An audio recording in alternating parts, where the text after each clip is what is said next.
I haven't had those conversations with TSA. And, Sure.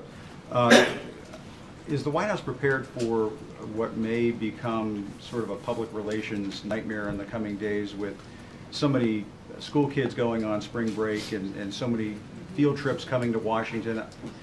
You know, needless to say, there are going to be lots of kids who have field trips and tours planned here at the White House, and they're going to be disappointed, and they'll be coming up to the gates and so forth. The White House prepared for that? Are you going to be dealing with that?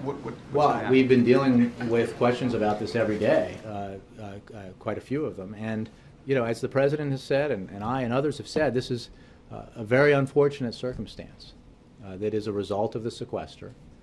And it was an unhappy choice that had to be made. The Secret Service, like every other agency, is confronted with significant budget cuts and had to make decisions about how those imposed cuts would affect their personnel.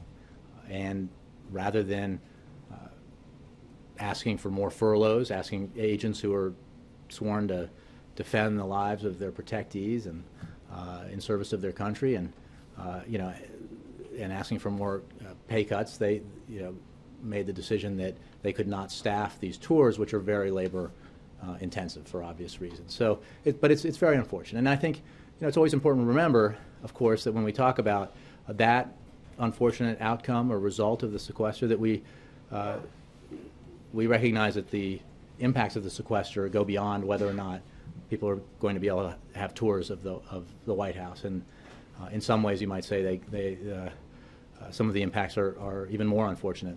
Families who lose slots in Head Start, or families who experience layoffs or furloughs around the country. I mean,